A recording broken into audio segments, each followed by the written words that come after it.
Me han pedido que les hable sobre la investigación, concretamente en el campo de las artes escénicas, y voy a darles algunos ejemplos sobre cómo eso se da. Es un campo muy grande, lleno además de zonas todavía no exploradas.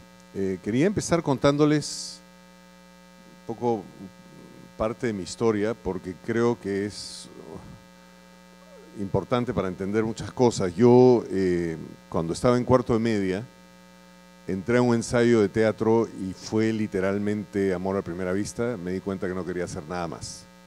Tuve la enorme suerte de que eso me pasara, no tuve nunca dudas. Eran los años 70, como comprenderán, a mi familia no le hizo ninguna gracia, no existía ninguna facultad de artes escénicas, ni una facultad de comunicaciones, había solo la de Lima. No se enseñaba teatro más que en el TUC y yo quería ser director. Entonces, mi padre, esperando que yo me desanimara, me dijo que hiciera 2 años de letras. No sabía que en esa época la universidad estaba en Plaza Francia y no sabía que el TUC estaba a media cuadra, el Teatro de la Universidad Católica, así que me puso literalmente en la puerta del TUC. Pero también me hizo hacer 2 años de letras en un momento donde la universidad tenía una serie de maestros. Ahora hay maestros extraordinarios también, pero en ese momento eran maestros como legendarios: Franklin Pease, Luis Jaime Cisneros, Honorio Ferrero, lo que más recuerdo, ¿no? Y durante esos 2 años el mundo realmente cambió para mí. Entonces terminé los 2 años, debo decir que con muy buenas notas, salvo en los cursos de matemáticas que ustedes conocen bien.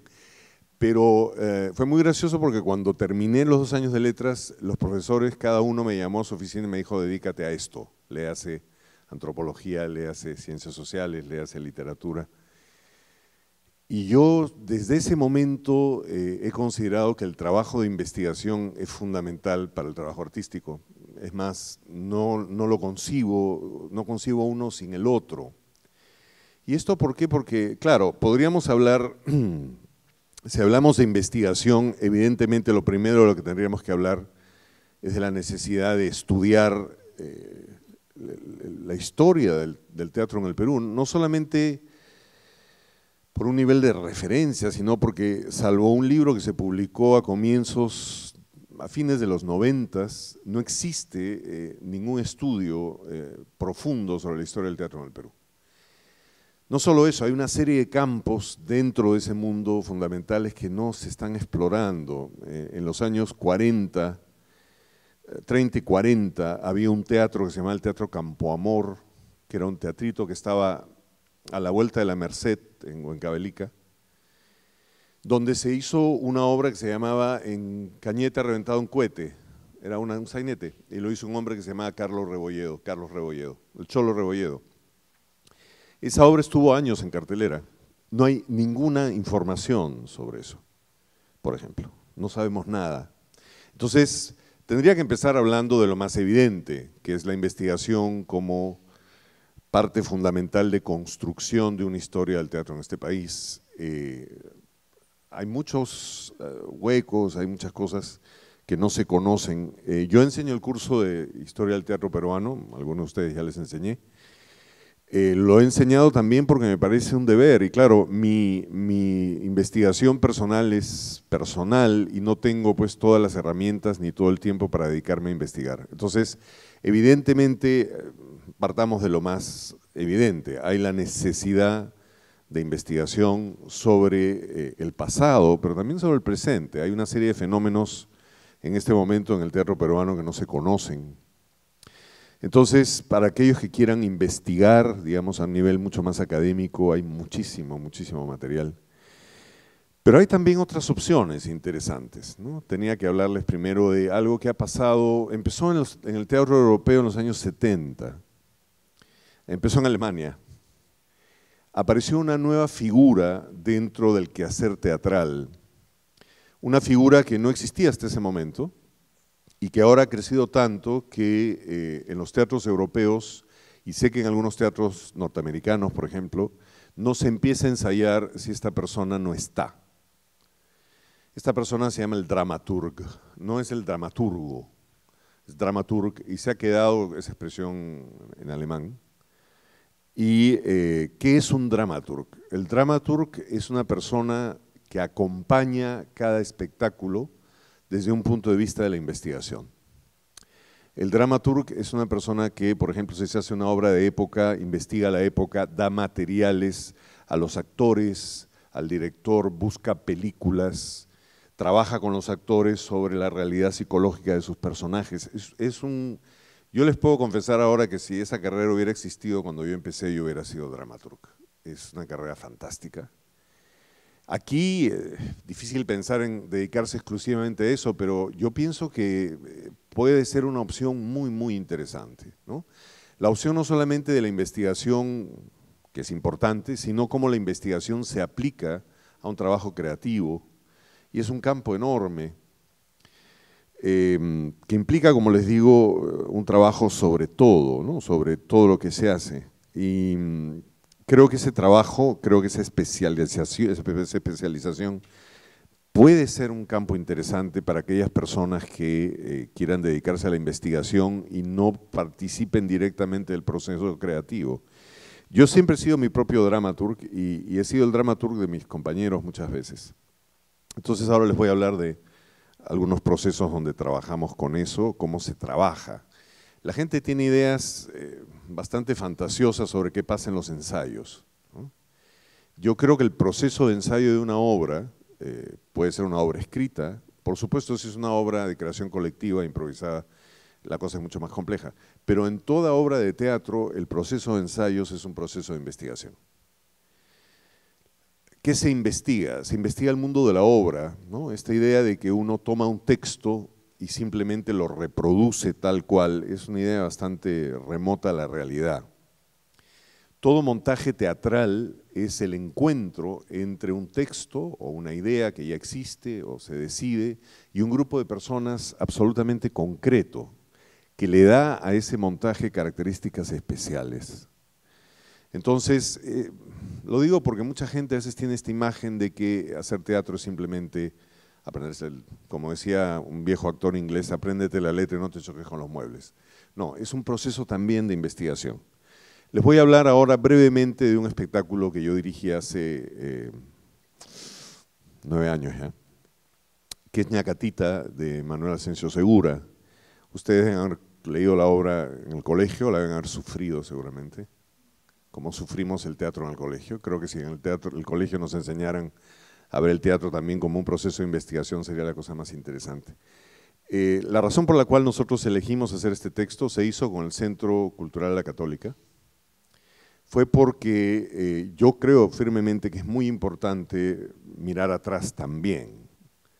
Y creo que nosotros tenemos una tradición teatral importante, largamente desconocida, plagada de clichés, ¿no? Tenemos clichés. Alguien dijo alguna vez que Segura era este hombre bonachón que escribía estas obras tan divertidas y tan simpáticas. No lo es. Entonces, por ejemplo, en esta obra hicimos todo un proceso. La obra está ambientada en 1855 y con los actores y con todo el equipo técnico hicimos toda una investigación sobre la época. Les puedo dar ejemplos, no solamente los actores. Delfina Paredes, por ejemplo, que hizo Ñacatita, investigó muchísimo sobre la vida de las mujeres en esa época. Las actrices, las 4 actrices, cada una de ellas leyó una serie de materiales, leímos el libro de Flora Tristán, leímos muchas cosas. Y claro, no es lo primero que uno se imagina que hacen los actores, ¿no? Porque tenemos un poco esta imagen alimentada por la prensa, por una cierta prensa de que nos la pasamos pasándola bien.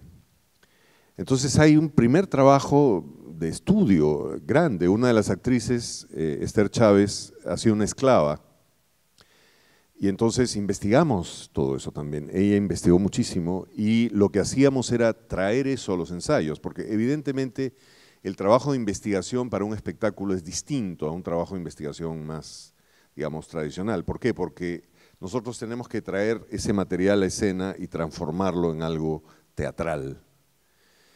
Pero no solo eso, hicimos también una investigación sonora. José Balado, que hizo el sonido, por ejemplo, yo le di una tarea muy complicada. Le dije, ¿cómo sonaba Lima en 1855? Y el resultado, van a escuchar partes, es asombroso. O sea, realmente él hizo un trabajo extraordinario, ¿no?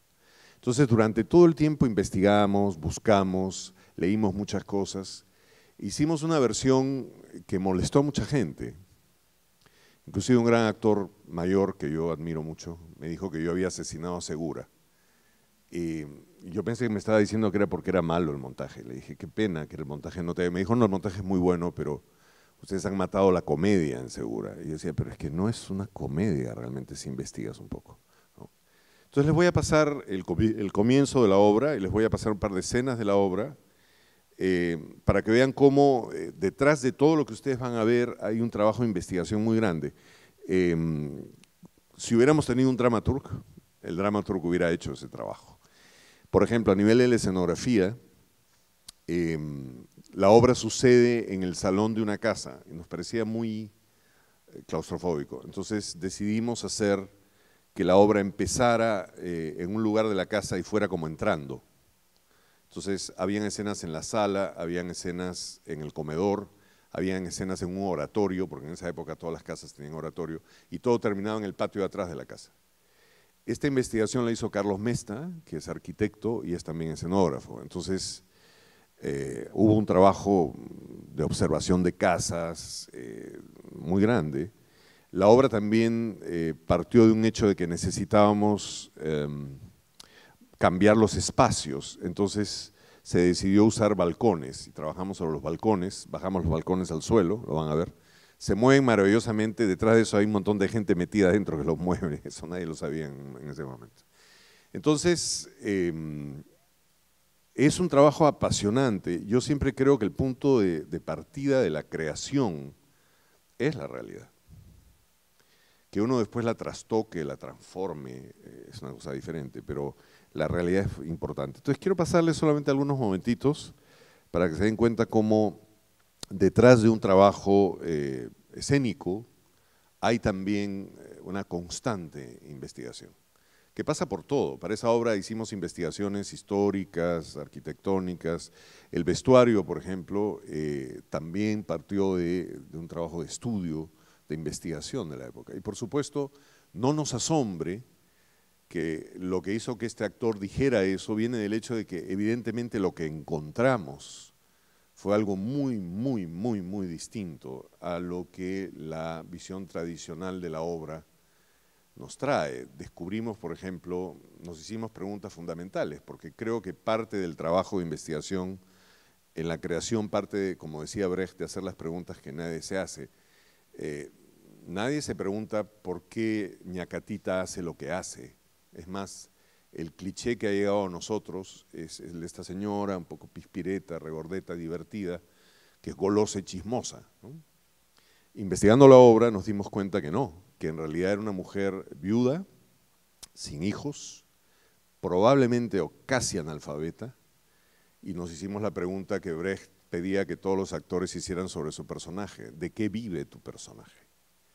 Y nos dimos cuenta de que esa mujer vivía de ir de casa en casa gorreando chocolate, no porque fuera golosa, sino porque no se moría de hambre. Y eso fue fundamental para nosotros. Evidentemente una gran actriz como Delfina Paredes se agarró de eso y construyó un personaje, a mi entender, antológico, completamente alejado de la visión tradicional que se tiene de ese personaje, ¿no? Ella hace este personaje casi trágico.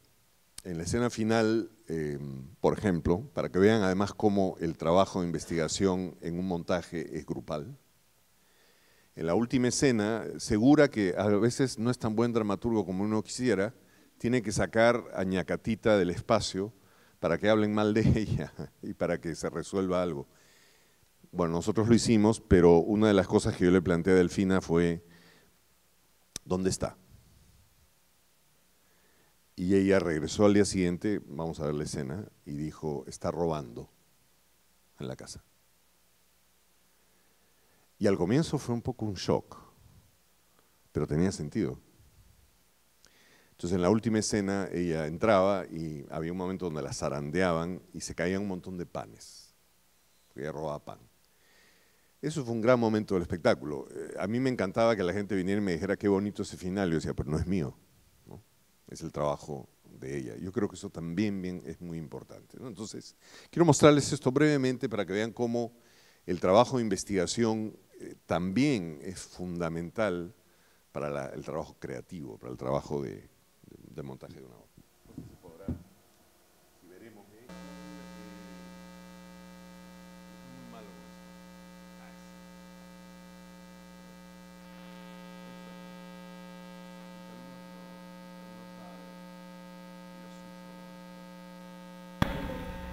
Más hueco que una la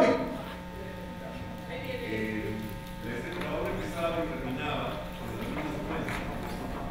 Era un amanecer. Cuando el público entraba a la sala, ya el efecto estaba funcionando, las luces y el sonido empezaban desde que el público entraba. Entonces lo que veía era un lentísimo amanecer. La obra terminaba igual. Al comienzo lo que van a las dos figuras que cruzan son Yacarita y el personaje de Clara, que nosotros conocimos un personaje especial de la obra. El trabajo sonoro es extraordinariamente funcional.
Empieza en un dormitorio.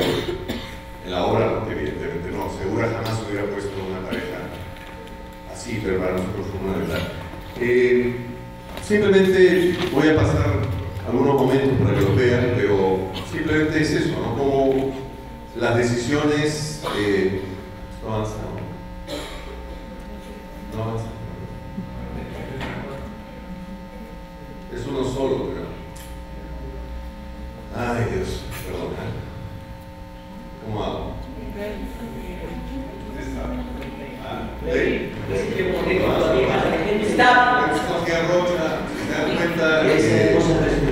Melania Urbina, Bruno Dar. Pero lo importante es todo el trabajo que se hizo con el vestuario, con la casa, los espacios.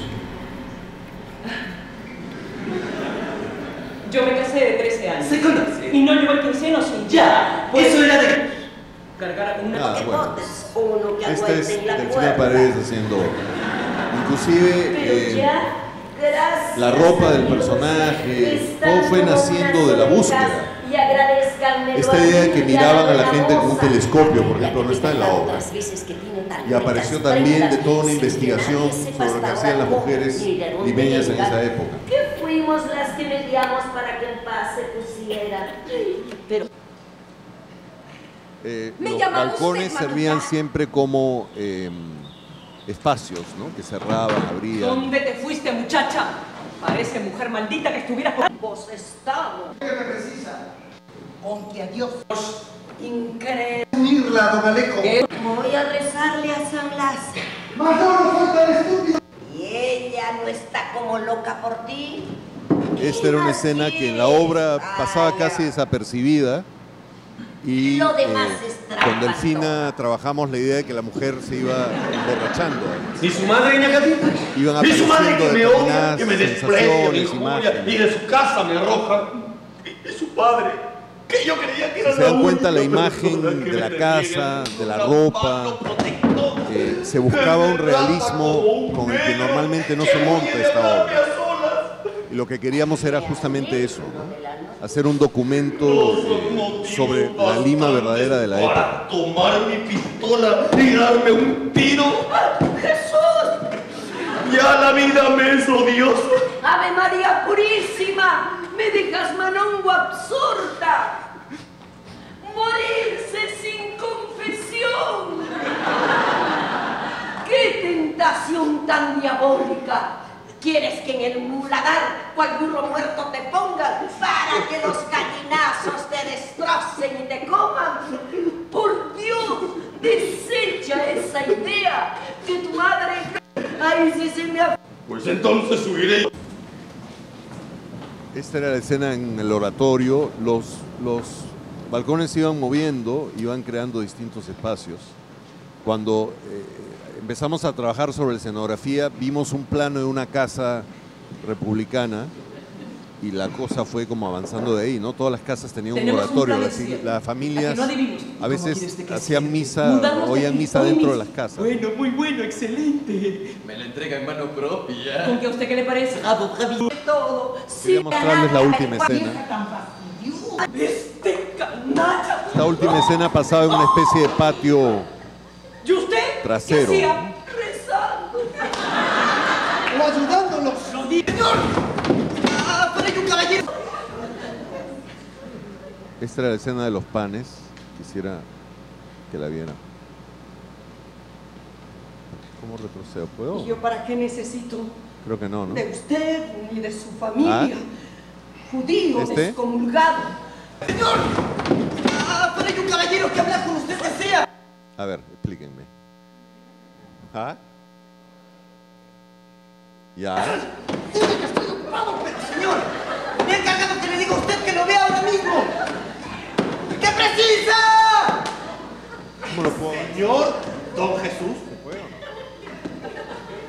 avanzarlo? No, pero avanzarlo un poco, nada más. ¡Oh, amigo! ¿Está acá? ¡Tanto bueno por acá! ¿Cuándo ha sido la llegada? En este mismo momento. Bueno, nada, disculpen, pero... Ahí se le cayeron los panes. Quería que vieran esa escena, pero no puedo retroceder. ¿Y yo para qué necesito de... ¡Señor! ¡Ah, pero hay un caballero que habla con usted, desea! Dile que estoy ocupado, pero señor, me ha encargado que le diga a usted que lo vea ahora mismo. Este Bueno, es un... canalla? Vamos a llegar a verlo. ¡Oh! ¿Y usted qué hacía? Rezando. O ayudándolos. Lo dije. Era de cajón, de claustro. ¿Qué más quiere usted? Le han dado en la yema del deseo. Dejémonos de sarcasmo. Usted solo es el que tiene la culpa de estos escándalos. Cierre usted el pico, señora. ¿Usted? Sí, señor. ¡Canario, calle usted la boca, digo! ¡No se me atufen los cascos! ¡Que arrea los palos aquí! ¡Con cuando esté encaminado! ¡Canario! ¡Nadie me chiste! ¡O como lo digo, lo hago! Padre mío San José, protector de los casados. Yo sé lo que he hecho, señor, y lo que haré, voto tanto. La paciencia también tiene su término al fin del cabo. Oiga usted, caballerito. Es usted un hombre ingrato que corresponde a mi afecto como un vil, como un malvado, y que no es merecedor de mi amistad. Por lo tanto, no cuente usted pues con ella ni para bueno ni malo. Y usted, ¡Ah, las recogidas hoy mismo a pelar zapallo! a usted le primo desde ahora. ¿Dónde van esos trastos? ¡Anda, hombre! Pararse ahí. ¡Altos, amaros, he dicho! Señora, con 2000 santos, ¿se ha metido en esta casa una legión de diablos? ¿Qué es esto? Responda usted. ¿Qué ha de ser? Que me he cansado de sufrir majaderías y que de usted me separo. Así cada uno podrá hacer de su capa un sayo. Dios eterno. ¡Aguante usted! Me dan unas ganas. ¡Malo! ¡Ah, mujeres! La mejor es el mismo pie del ¡Y diablo. ustedes son unos ángeles! Y con espuelas y cachos. Vamos, vámonos ustedes, ponen aquí. ¡Carguen! Mandarse mudar tunantes o los mando a garrotazo.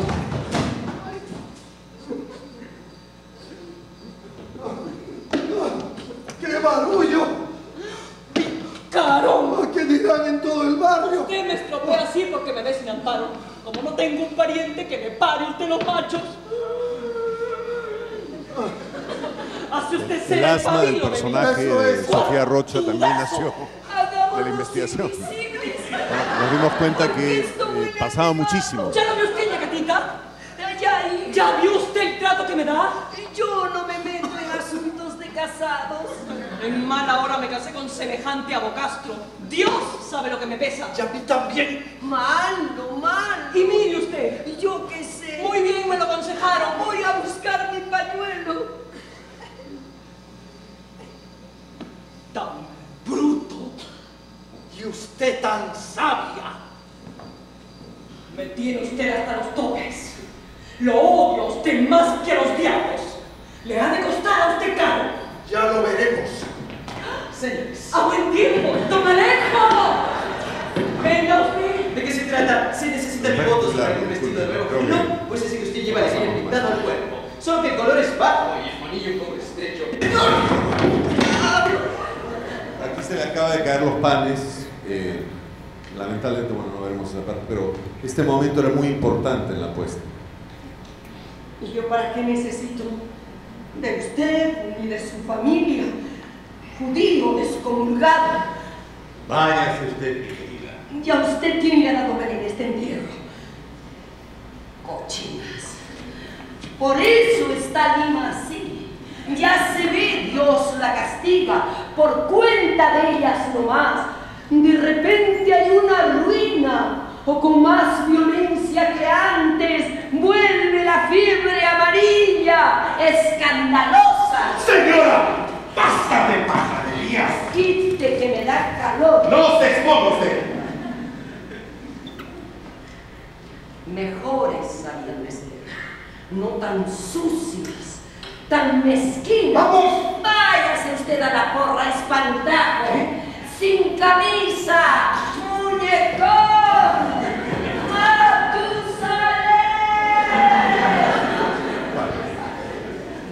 ¡Qué mujer! Preciso.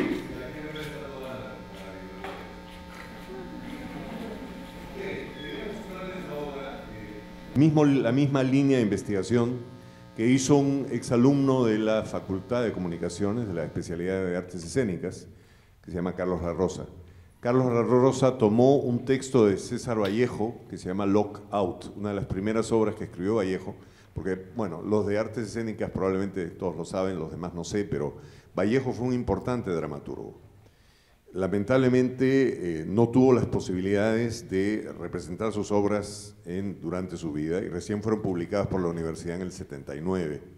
Lockout es una obra que sucede en una fábrica, originalmente en Francia, y cuenta con gran manejo del lenguaje teatral la historia de un proceso de huelga dentro de esta fábrica. Carlos La Rosa tomó este texto, lo trajo al Perú, hizo una versión muy interesante que ganó el premio del Instituto Cultural Peruano Norteamericano. Entonces les voy a mostrar, disculpen que a veces si alguno de estos materiales no son los mejores, pero no había más. Ese es otro tema importante, hay que recoger materiales.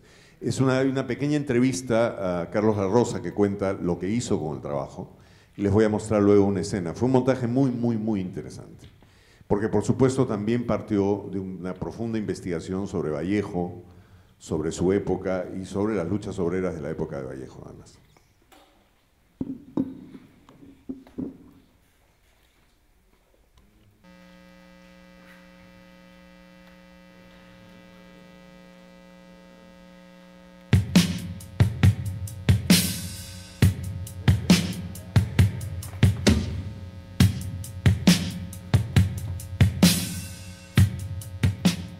Porque en la Alianza Francesa de Miraflores se ha estrenado la obra Lock Out, que es una de las 4 obras que nos quedan de nuestro gran poeta César Vallejo. Así es, desempleo, convulsión, violencia y corrupción son algunos de los temas que aborda esta obra escrita en el año 1930, que esto fue durante la estadía de Vallejo en Francia y que sitúa la acción en una fábrica declarada en cierre. Hay que mencionar también que esta puesta en escena fue la obra en realidad ganadora del 10º Festival de Teatro que organiza anualmente el ICNA en el año, y este fue en el año 2010, teniendo como principal referente el cine soviético. Así es, y además, bueno, esa es la primera vez que se pone en escena esta obra que ha sido escrita hace más de 80 años, y para que puedan saber un poco más de este montaje les tenemos preparada una nota con el director Carlos La Rosa. Veamos.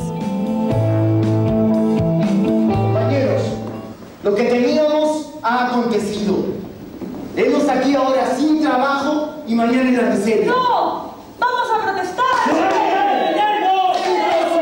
Sí, por supuesto que vamos a defendernos. ¡Sí, todos fuera! ¡Al sindicato!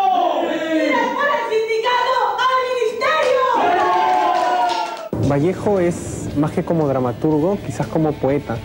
Este montaje se basa mucho en su poesía en cuanto a su esencia. Entonces, más que como crítico de la sociedad, nosotros lo vemos como una persona muy sensible. La obra termina siendo, si bien es cierto, un esbozo de lo que es una realidad humana, una realidad social, un entorno. El montaje termina siendo un cúmulo de emociones y yo lo veo como prácticamente como un grito que hace Vallejo con esta obra acerca de lo que él ve y de lo que él siente. Lockout es un espectáculo teatral.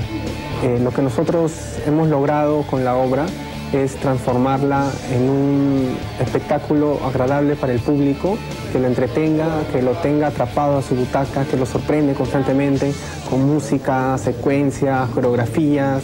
Se utilizan muchos aparatos teatrales, entonces es una puesta muy plástica en movimiento y en un movimiento que no se detiene. Plasma muchos espacios, suma muchas personas, son 8 actores que interpretan más o menos 50 personajes, mezcla de realidad, mezcla de fantasía, y eso es lo que más le sorprende al público cuando viene, porque usualmente no se lo espera de ese autor, ¿no? Se espera otra cosa mucho más realista, mucho más de palabra, ¿no? Y esto es todo lo contrario. La escenografía es básicamente minimalista porque los actores hacen todo. Los 8 actores nunca salen del espacio, lo que le da una sensación de que el actor está contando la historia. Es ahí donde se van transformando. Y constantemente van entrando elementos que les sirven a ellos para transformar el espacio. A mí me gusta verlo como si fuera una película, porque cada vez que ellos giran, suben, se hacen como tomas y las luces apoyan eso. Los protagónicos es la masa de los obreros, de los trabajadores. Hay una representación de lo que es la masa enardecida con un aparato que de pronto aparece, lo cual le da también a la realidad una connotación bastante poética y bastante universal de lo que pueden ser los conflictos sociales, ¿no? A través de la historia.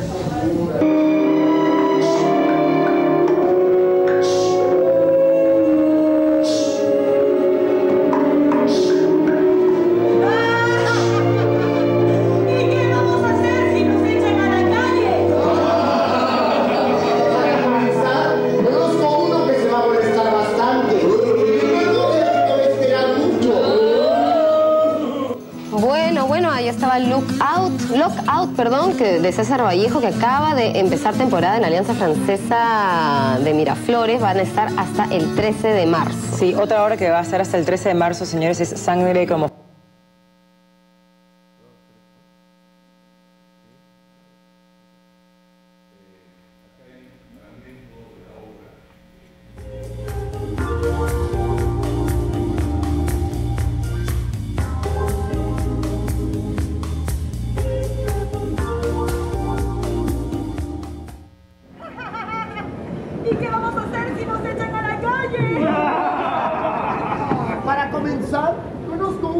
Molestar bastante y una novia que no va a esperar mucho. Oye tú, eso te hace reír.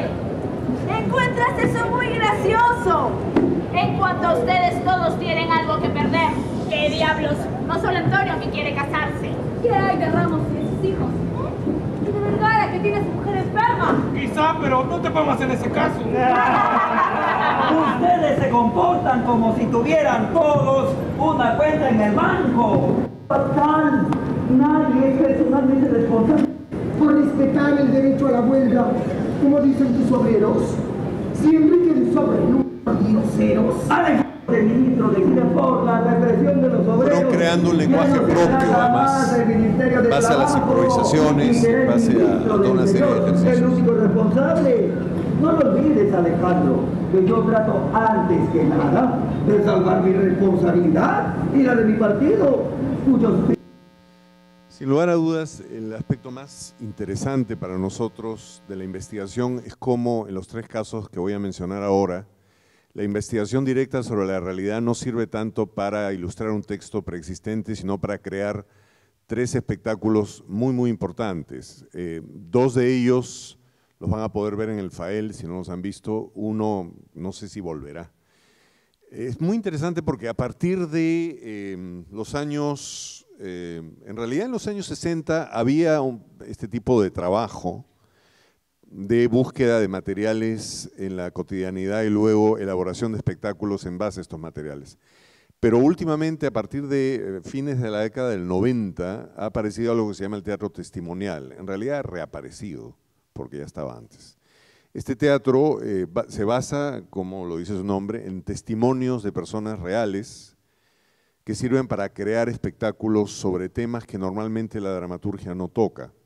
En dos de estos casos, las situaciones permiten espectáculos independientes, y en el caso más extremo quizás de todos, también dirigido por dos egresados de esta facultad, que son Claudia Tangoa y Sebastián Rubio, proyecto 1980-2000, que creo, sin lugar a dudas, es uno de los espectáculos más importantes de estos últimos años, protagonistas de esas dos décadas, hijos de personajes que son parte de nuestra historia, estaban ahí y contaban su propia historia. Es un espectáculo profundamente removedor, ¿no? Era como una mirada a esa época a través de la experiencia personal. El primer trabajo del que vamos a hablar es un trabajo de un grupo que se llama Tránsito. ¿Estás ahí? Tania Peso. Todo este grupo, son todos egresados de la facultad. Ellas han hecho un espectáculo que se llama Patria, lo hicieron para las elecciones y era un espectáculo que quería concientizar a todos los que veíamos el espectáculo sobre lo que eran esas elecciones y lo que significaba. Fue un espectáculo muy, muy importante y yo disfruté mucho como espectador. Les voy a pasar un fragmento de una entrevista a Paloma Carpio, que es la directora del grupo, fue la directora del montaje, y les voy a pasar después una pequeña secuencia del montaje. El montaje se presenta… ¿Ya pasó en el FAEL o no? Ya, en el sábado están en el FAEL, así que vale la pena que lo vean. Lo interesante es que aquí se hizo toda una investigación previa sobre circunstancias, actitudes, programas de cada uno de los candidatos. Se hizo una revisión histórica. Claro, el resultado final no era precisamente testimonial, tenía mucho de lúdico, tenía mucho de performance, pero el punto de partida indudable de este espectáculo fue también una profunda investigación. Creo que lo que se da en esa especialidad, esta idea de vincular el teatro a la realidad, a la vida social, es fundamental también.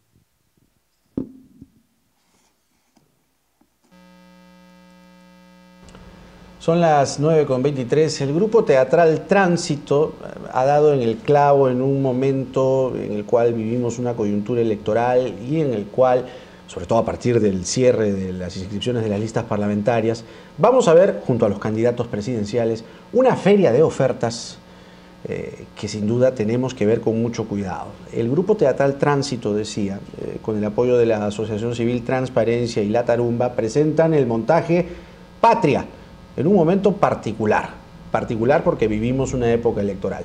Para comentar sobre esta obra de teatro, una forma muy ingeniosa de enfocar las elecciones en estas fechas, está conmigo Paloma Carpio, directora de teatro, quien ha tenido la gentileza de venir esta mañana. Hola Paloma, ¿cómo estás? Hola Jaime, ¿cómo estás? Cuéntame, ¿en qué consiste Patria? ¿Le van a pegar a los políticos? ¿Cómo nos lo van a teatralizar? Porque claro, cuando mandan el recorte, la nota de prensa sobre la obra, se habla ciertamente sobre los políticos que, claro, nos van a ofertar de todo.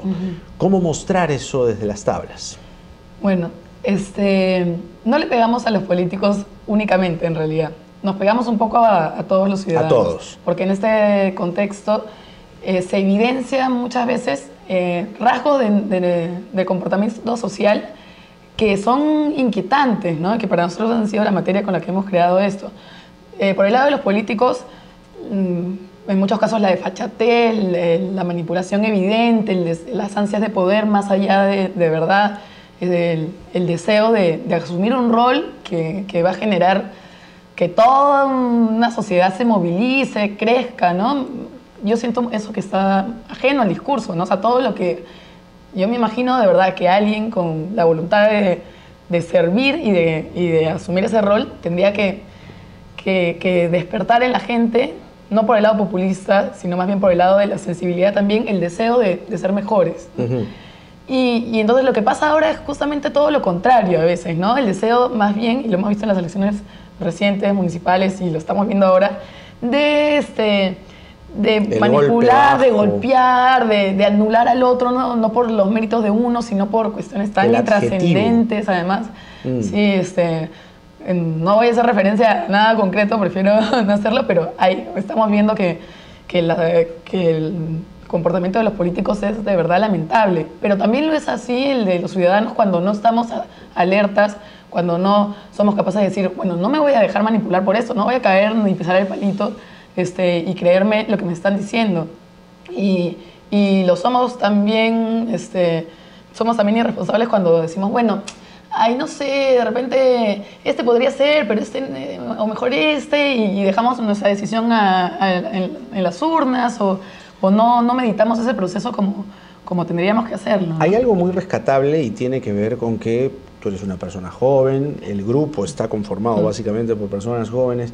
¿Qué campañas políticas pues han visto la municipal y probablemente la presidencial anterior y por ahí una más, quien ha estado desde muy pequeño quizá viendo periódicos y viendo la televisión?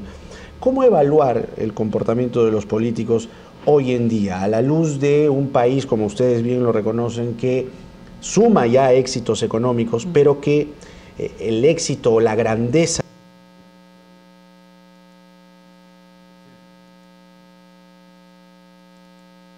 estoy buscando, porque mis labios extrañan tus besos de fuego. Te estoy llamando y mis palabras tan tristes, mi voz es un ruego. ¿Saben lo que es estar harta? Queridos compatriotas, bienvenidos a esta patria libre e independiente por la voluntad general de sus miembros. Perú tiene un cuadro sumamente complicado. Yo soy chola, chola blanca.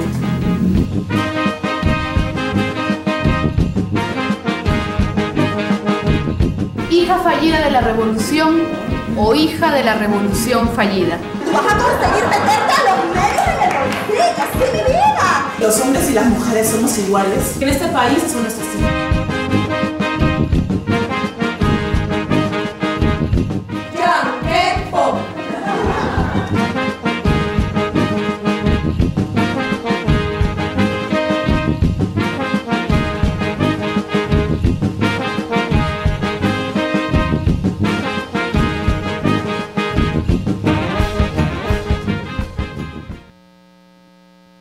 El otro ejemplo es el proyecto Empleadas. Creo que todavía se va a presentar en el FAEL, no estoy seguro. Es un proyecto de Rodrigo Benza, también egresado de esta especialidad. Rodrigo tomó una serie de entrevistas tanto a empleadas como patronas del servicio doméstico en Lima y elaboró un espectáculo que se llama Proyecto Empleadas, donde dos actrices se alternan en los distintos personajes y todo el material en el que está basado el espectáculo está basado en entrevistas reales.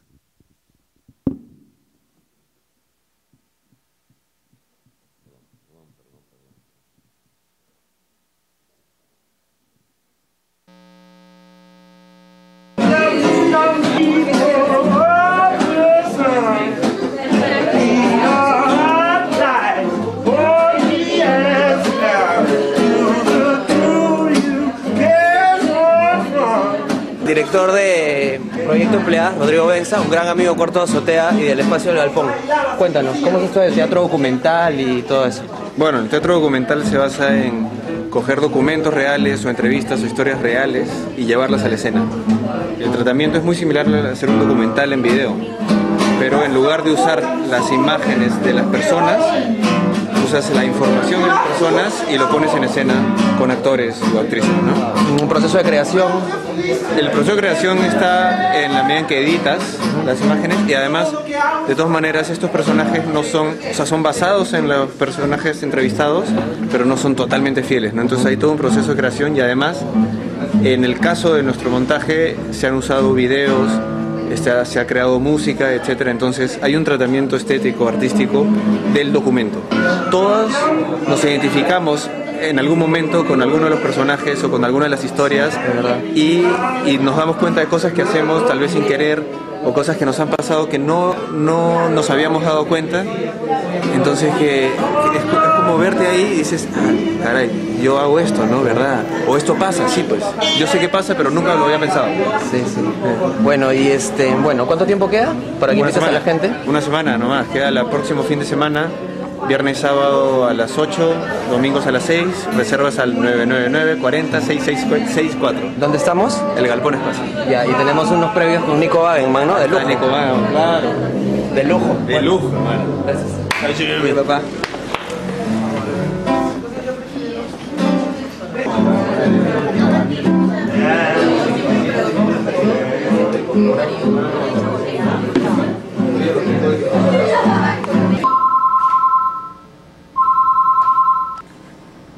¿Cómo les tocó el tema de las empleadas del servicio doméstico personalmente a ustedes? Bueno, en mi caso, cuando Rodrigo, cuando me reuní con él, apenas me mencionó el tema, yo en verdad me emocioné bastante porque yo, por mi casa ha pasado un montón. Entonces, digamos que yo he vivido con muchas de ellas porque mi mamá trabajaba, entonces yo me quedaba ahí y he convivido mucho. Entonces, digamos que he pasado cosas duras también con ellas, cosas fuertes, ¿no? Ya he tenido amigas y todo.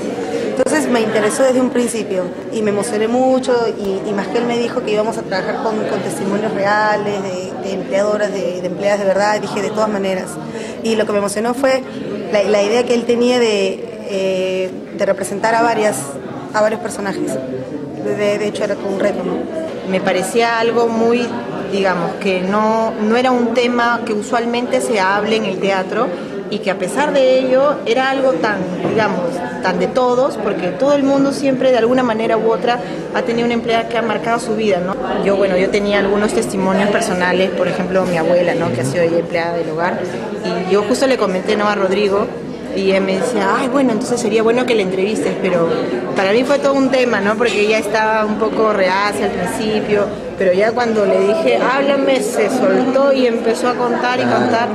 Veías tanto candor en estas mujeres, las que están dentro de la Casa de Panchita, porque la Casa de Panchita pues, es una ONG donde estas mujeres a veces ya no son empleadas, pero han trabajado años, ¿no? Van y cuentan sus cosas, entonces de pronto nosotros escuchábamos y nos conmovía, nos daba risa, nos metió de una forma, digamos, especial, ¿no? ¿Y cuántos de las personas que conocieron, de las personas involucradas, entrevistadas personalmente? Bueno, en mi caso conocí a Angie, conocí también a Pilar y a ellas dos nada más, personalmente. ¿Ellas son empleadoras o empleadas? Ellas son empleadas, los dos primeros personajes. Ya, entonces bueno, sí tuvieron un tipo de contacto con sí, o sea, pero no fue por video. Claro, no conversé con ella, ¿no? Pero yo tuve la oportunidad de ir un domingo a la Casa de Panchita y me senté simplemente a observar cómo Rodrigo y Coqui hacían su taller. Entonces vi algunos personajes también que ella interpretó y vi a los que me tocaba interpretar. Entonces el ya ver y el tener la oportunidad de observar ya te llena, pues. Eso te permitió construir los personajes, sí. Y los videos también. Claro. Chévere, felicitaciones. Bueno, el público ha respondido, ¿no? Está respondiendo y ya solo queda un fin de semana, ¿no? Sí, al parecer, ya. Fin de semana. Bueno, pues entonces los invitamos a todos al Galpón para que vengan, ¿no? Ok, sí. Gracias. Gracias a ustedes, gracias. El siguiente es proyecto 1980-2000. Es un proyecto que nace de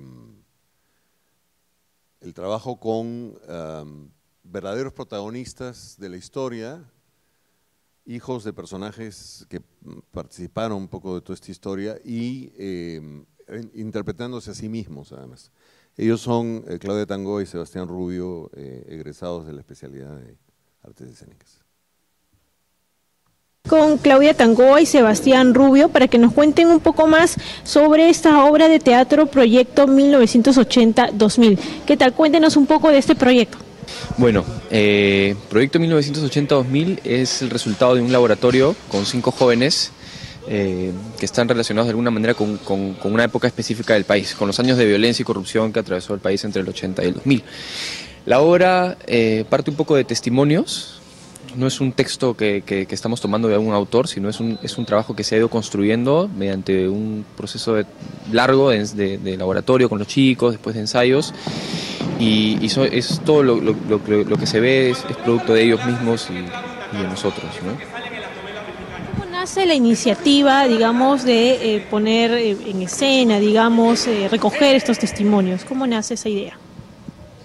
Bueno, creemos que es un tema muy vigente, y a nosotros nos interesaba, bueno, Sebastián y a mí, hablar sobre este tema desde nuestra generación, desde el presente, desde personas que tienen nuestra misma edad, y también hablar sobre el tema con una distancia, ¿no?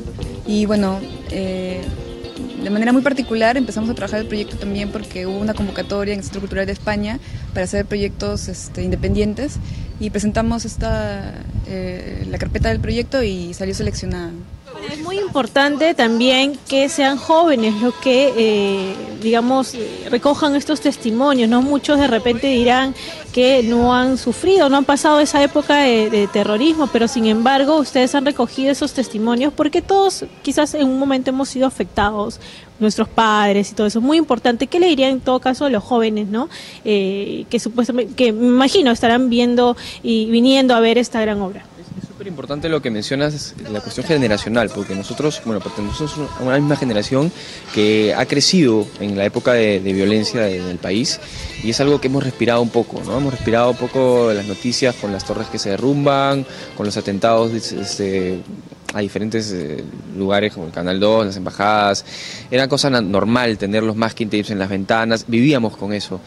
Pero no era algo normal, pues, ¿no? Entonces eso era algo que estaba ya instaurado en nuestra sociedad en esos años. Entonces a nosotros nos parecía muy interesante, no cómo podían hablar de eso. Mi papá era tan común escuchar ese nombre que le pusieron al perro Vladimiro Montesinos Perro. En serio, a mí me causaba mucha gracia y nunca pensé que a Montesinos le importase, pero le importó. Tanto así que el grupo Colina termina secuestrando al perro. Realmente nosotros hemos crecido en esta generación. Claudia, ¿tú qué recuerdas de esta dura etapa que vivió el Perú? Bueno, yo mi infancia la he pasado en la selva, en San Martín, y... Zona fuerte también. Sí, pero así como hay, creo que experiencias muy cercanas a estos eventos, también hay muchos que por nuestras familias hemos vivido de alguna manera ajenos, ¿no? Y claro, yo haber tenido 7, 8, 9 años cuando vivía en la selva, y claro, recuerdo, por ejemplo, el peligro que había de viajar en la carretera, de un lugar a otro, una ciudad a otra, porque habían secuestros, pero no nada tan consciente como ya después, cuando tú te acercas a estos temas como eventos, parte de la historia, como un curso, de una manera teórica, ¿no? Pero lo que pasó con Vlad y Perro no fue lo peor. Cuando Cecilia estaba embarazada de mi hermano menor, comenzaron a llegarle regalitos del tío Vladi. En una ocasión creo que fue un peluche con sangre o algo así. No recuerdo bien. Mi papá nunca me lo mostró, solo me contó. Me dijo que tuviera cuidado al hablar por teléfono porque estaban intervenidos. Y yo pensé que exageraba, que estaba loco. Claro que después de los regalitos de tío Vladi, comencé a tomarlo más en serio. La cosa se puso tan tensa que el primer viaje de mi hermanito menor fue a los 8 meses, huyendo a Arequipa con otro nombre. Las herramientas que usan las personas para contar la historia están todo el tiempo relacionadas con lo audiovisual, hay mucho soporte de video, hay acciones, hay un montón, hay música en vivo. Entonces, es, como dice Claudia, es una experiencia que se comparte con el público, en el cual los actores o no actores generosamente entregan parte de sus vivencias y pues usan muchas herramienas. Sus propios materiales. Sus ¿no? propios materiales. Sus ropas, sus objetos personales que tienen 20 años. Es algo más vivencial. Totalmente. Sí, es algo más vivencial. Es una experiencia, ¿no? 3 de abril de 1983. 100 senderistas ingresan a Lucanamarca, Ayacucho, y ejecutan a 69 personas, entre ellos 19 niños. Los invitamos a que vengan aquí al Centro Cultural de la Universidad Católica todos los miércoles. Ya no los invita porque se acabó. Bueno, esto es una especie como de pequeño muestrario de la enorme posibilidad que tiene este tipo de trabajo. Entonces, Resumiendo así, grosso modo, las posibilidades de investigación no van solamente por, evidentemente, una importante investigación de documentos o de historia, sino la investigación como fuente fundamental de la creación, tanto en espectáculos sobre textos ya preexistentes de otras épocas, etcétera, como la posibilidad de crear espectáculos como los que acaban de ver, que son 3 espectáculos logradísimos que yo he disfrutado mucho como espectador, además. Entonces esto para estimular también a la idea de, porque a veces uno tiene, sobre todo cuando está metido en el campo de las artes escénicas, a veces uno tiene la sensación de que la investigación cubre solamente un cierto aspecto del trabajo, o es vista a veces como algo quizás no necesario o accesorio, y nos hemos dado cuenta que es absolutamente fundamental. Creo que estoy con esto devolviendo lo que me dieron mis maestros de letras allá en los años 70, pero me parece interesante ver cómo la investigación es también una poderosísima fuente de inspiración y de creatividad.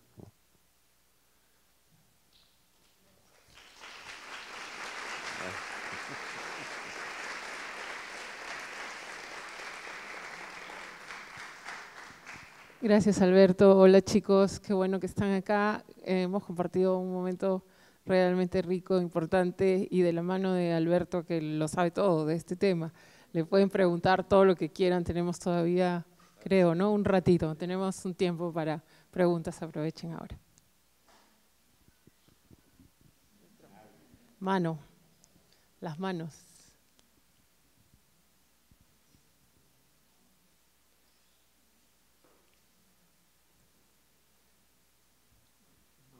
Es normal, sí, sí.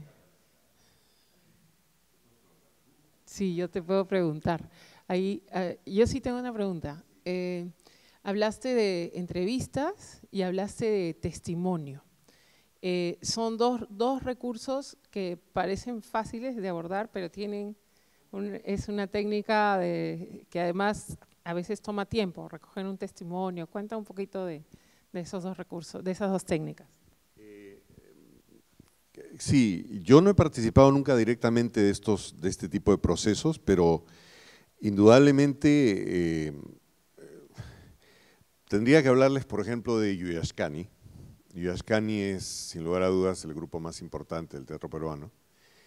Y claro, cada montaje de Yuyashkani demora un año o más en elaborarse, porque evidentemente ellos también parten de investigaciones y búsquedas. Entonces, este tema de las entrevistas y los testimonios, yo creo que ellos, en el caso de Rodrigo, partieron de algo que ya estaba hecho o se estaba haciendo, ¿no? Y son muy difíciles de lograr, evidentemente. No sé si hubiera un proyecto 1980-2000, lo interesante de ese montaje, lo sobrecogedor es que las personas hablaban directamente de sus propias experiencias. Pero acá está Tania, así que de repente Tania también puede hablar. Ella es parte de Tránsito y nos puede contestar eso un poquito mejor que yo. A ver, te tiro la pelota. Bueno, sí, justo nosotros para hacer el montaje de Patria nos tomó más o menos un año también de investigación. Nos juntamos en marzo, febrero del 2010 con la intención de volver a hacer una creación colectiva en el marco de las elecciones del 2011.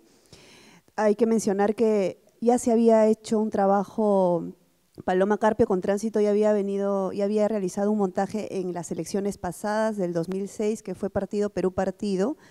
Entonces, 4 años después nos decidimos volver a juntar para ver qué podíamos hacer en este nuevo contexto.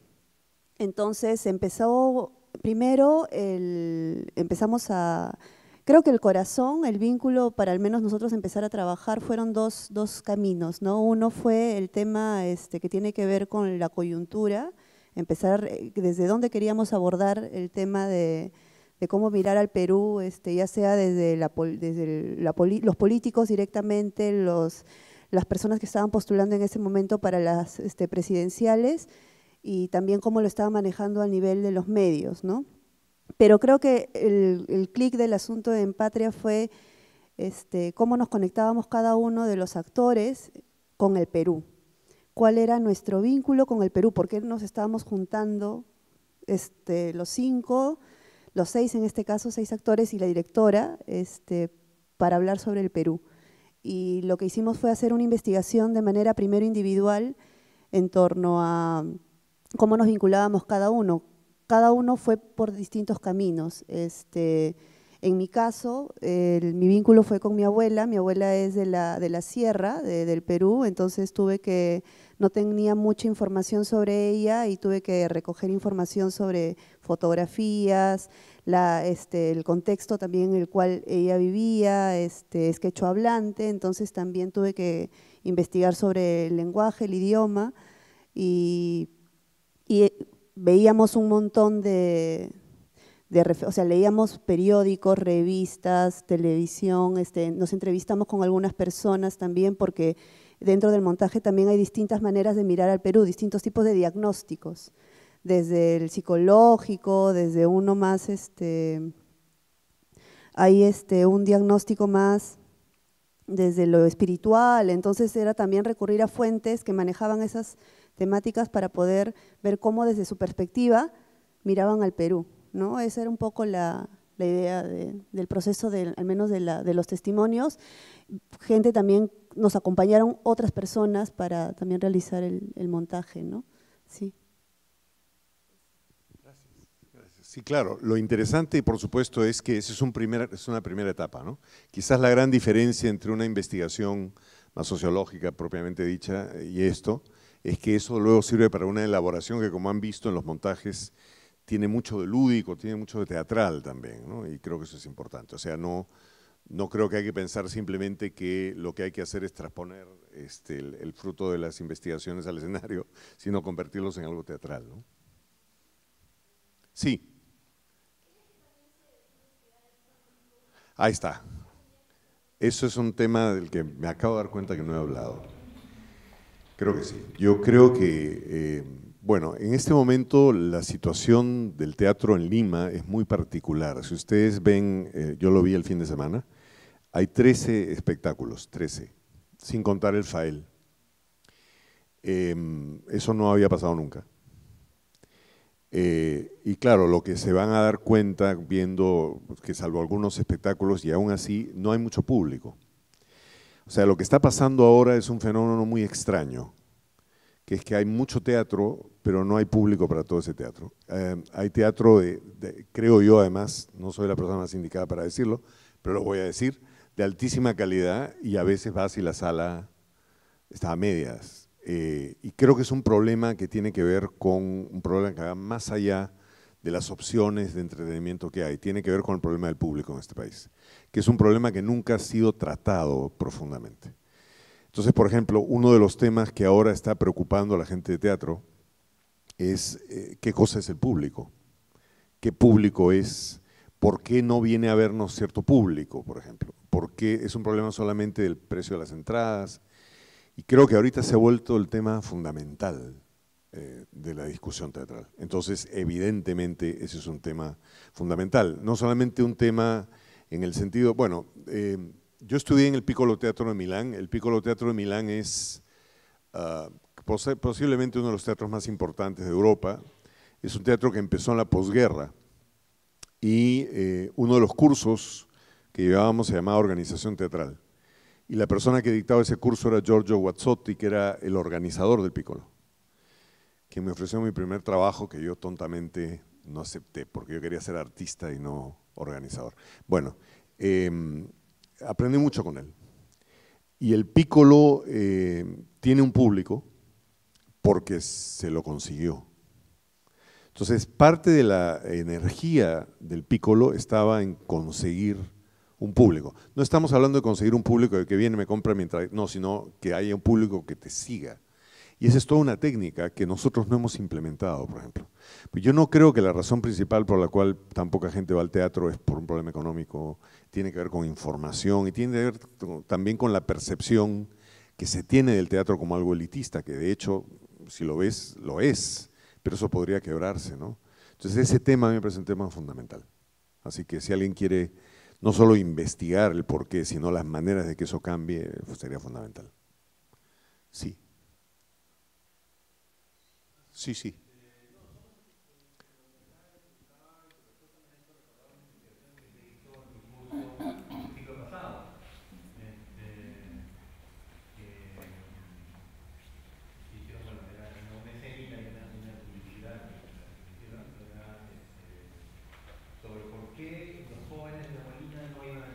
Ok. Decía que si iban al cine, ¿no? Entonces la primera hipótesis era cuando los padres se candé, lo cual no es cierto, porque son jóvenes y sin embargo, sí iban a tomar. Claro. Que tiene que igual lejos que los teatros, ¿no? Y básicamente la razón era este tema de que el teatro era una cosa como que difícil, sí. Era percibido como una cuestión que tenías que hacer porque estabas en el colegio, digamos. O algo a lo que te iba acompañando los hijos, ¿no? Entonces, en cualquier sentido estaba asociado a cosas que no les sí, sí, sí, claro. No, sí, sí. No, además.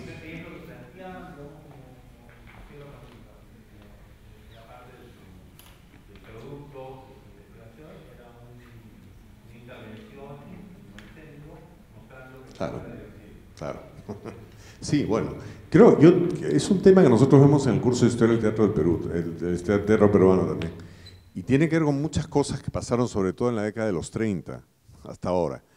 Yo creo que tiene que ver con una serie de elementos, pero creo que tiene también que ver con mucha desinformación y con la imagen que la prensa da muchas veces del teatro, ¿no? Y creo que digamos, la prensa cultural, si no está difunta en este país, ya está casi por serlo. Entonces también eso está pasando. Creo que la gente... a mí me pasó una experiencia que me hizo ver muchas cosas. Nosotros estrenamos Pinocho, hicimos una versión de Pinocho, de la novela, no del cuento de Walt Disney, que es otra cosa. Y la estrenamos por distintas razones en Cajamarca. Y la función principal se dio para 800 personas en un ex cine que está cerca a la plaza. Y yo estaba muy preocupado porque era un espectáculo, yo vengo de una familia italiana, mi abuela, el primer libro que me dio fue Pinocho, y ese espectáculo era un homenaje a mi abuela y a los italianos. Y dije, este espectáculo tiene un montón de claves que no sé si van a llegar y fue asombroso. O sea, todos los chistes funcionaron, todas las referencias funcionaron y después nos fuimos enterando que la mayor parte de personas que estaban en esa sala nunca había ido al teatro.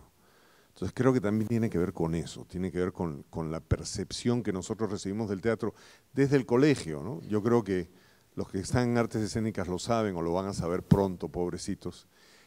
Lo peor son las funciones para escolares. Eso es la muerte lenta o rápida.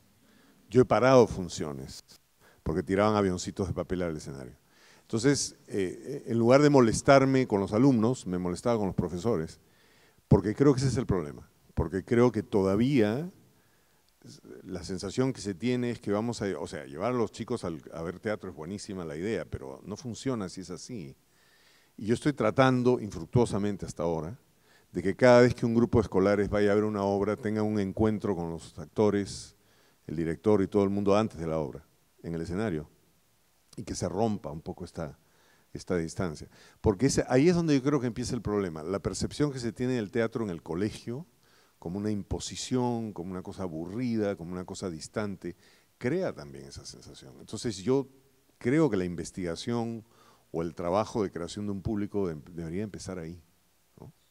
Y me parece que es un tema fundamental, así que sí. Sí.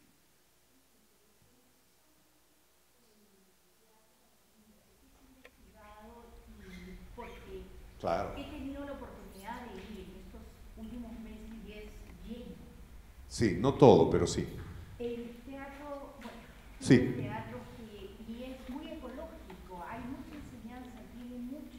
Quisiera saber qué se investiga. Sí. A ver, en el Perú ha habido una tradición muy fuerte de teatro para niños, sobre todo en la década de los 70 y de los 80. Después un poco como que, inclusive había un festival muy importante, se escribían muchas obras, el grupo Telva, por ejemplo, era un grupo fundamental, el grupo Abeja, etc.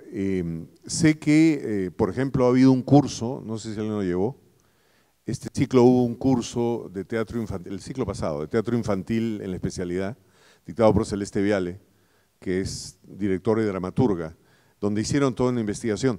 Es muy cambiante esto del teatro para niños también. Hay algunos espectáculos que tienen público, otros no. Lamentablemente, a partir de un cierto momento, hacer teatro para niños en esta ciudad equivalía a hacer la enésima versión de Aladino.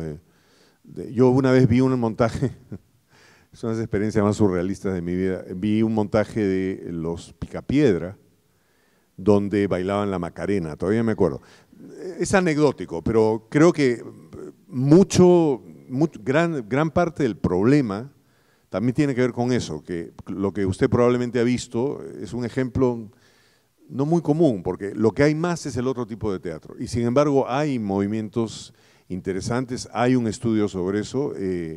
Ernesto Ráez, que es uno de nuestros grandes estudiosos del teatro, escribió alguna vez un libro que todavía se puede conseguir sobre el teatro para niños. Yo soy fanático del teatro para niños, como profesional también. Celeste Viale y yo hemos formado un grupo que se llama Cola de Cometa y seguimos trabajando juntos, porque pensamos que es donde todo comienza. Yo creo que si tú haces un buen teatro para niños, creas no solamente mejores personas, sino también creas buenos espectadores de teatro, ¿no? Creo que es un tema que también valdría la pena investigar. Creo que en los últimos años ha habido un rebrote, probablemente el espectáculo a lo que usted se refiere está dentro de eso, de un teatro de mayor calidad. Pero lamentablemente a partir de un cierto momento el teatro para niños se volvió simplemente sinónimo de hacer las cosas bastante rápido y no muy bien, ¿no? Creo que es Peter Brook, que es uno de los grandes directores del teatro contemporáneo, hace algo que desespera a sus actores, pero que creo que es una señal muy interesante. La primera pasada de la obra, sea cual sea la obra, la hace para un público de escolares, siempre. Los actores están aterrados, por supuesto, ¿no? Pero pasan cosas muy interesantes, porque evidentemente el público infantil es un público muy franco, muy sincero y muy claro, ¿no? Entonces, creo eso también, creo que no sé si en este momento alguien ha estudiado lo que está pasando con los grupos de teatro, hay varios, y con esta nueva idea de hacer, nueva vieja idea de hacer un teatro para niños válido, interesante, y que no sea simplemente la reproducción de la reproducción de la reproducción, hecho además en condiciones muy discutibles, ¿no? Yo tengo amigos que dejaron de llevar a sus hijos al teatro para niños porque veían cosas, y sin embargo ayer he visto un espectáculo extraordinario que se llama Fabulatas, que creo que es una reivindicación, como hay varios, de lo que es el teatro para niños, ¿no? Creo que un niño que va a ver Fabulatas, yo tengo 60 años y me sentí como un niño en el mejor sentido de la palabra cuando vi el espectáculo ayer, yo volvería al teatro una y otra vez, ¿no? Eso. Entonces también el teatro para niños es un tema de investigación importante. Pregunte, profesora.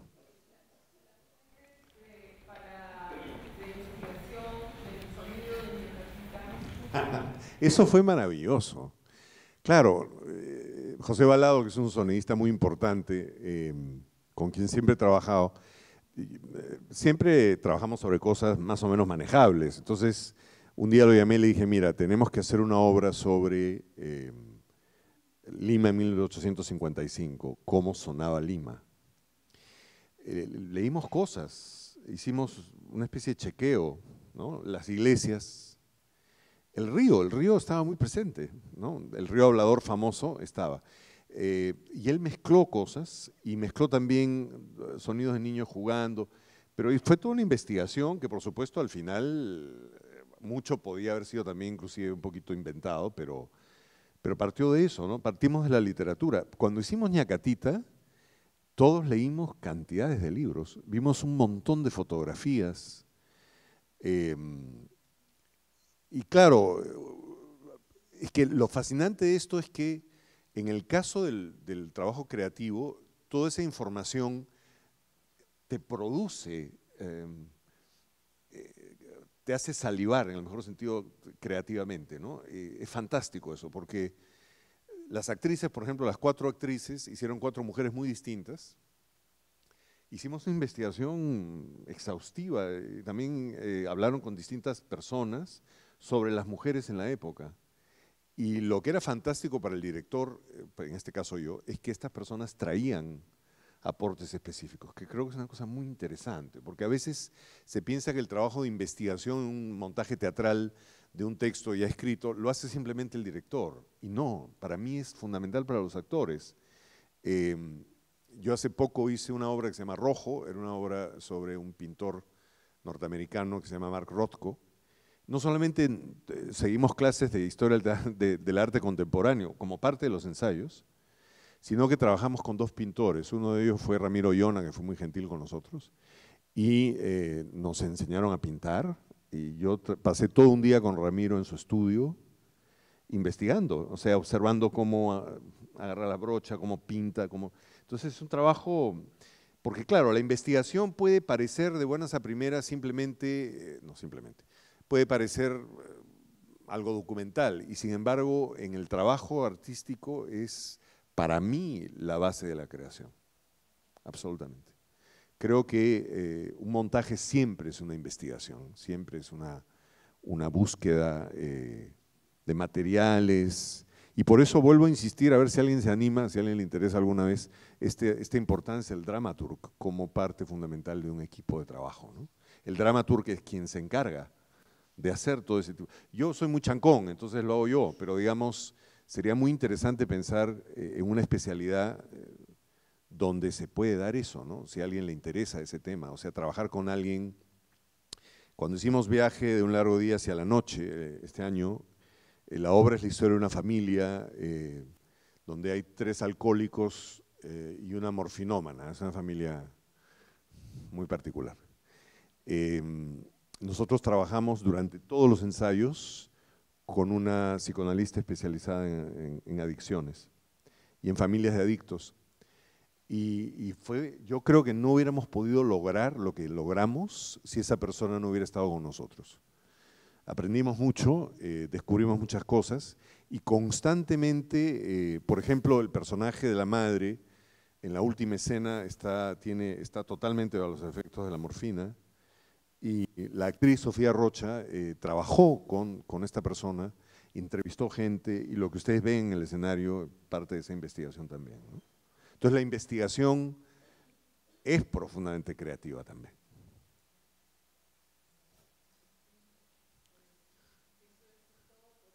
Bueno. Quiero destacar 3 cosas, ¿no? A veces pensamos que la investigación es solamente aprender a diseñar instrumentos formales. Exacto. ¿No? Que hablas, entrevista, contabilidad, y la observación, la escucha, el intercambio de opiniones, el testimonio de las personas, el recorrer los lugares, mirarlos una y otra vez de distintos ángulos, de distintas alturas, mirar el espacio en el que uno está, son recursos de investigación fundamentales. A veces uno diseña su instrumento y lo piensa como que en el aire, y a veces tienes que ir con tu instrumento de investigación y al lugar sobre el que vas a hablar con alguien para ver si lo que te va a decir realmente responde a esa realidad de la que se está hablando. Un montón de cosas hacia alrededor y un entrenamiento, un proceso largo. Entonces, gracias por estar aquí. Ojalá que les haya servido todo esto. Gracias a ustedes. Vayan al teatro, que vale la pena. En este momento hay bastantes obras que vale la pena verse, y también está el FAEL. El FAEL es el Festival de Artes Escénicas de Lima, organizado por la municipalidad. Es un evento muy, muy importante porque pueden ver espectáculos del resto del mundo en realidad, y también algunos de los espectáculos más importantes del Teatro Nacional a precios realmente simbólicos. Y los invito a ir, creo que van a pasar un muy buen momento ahí. Muchas gracias.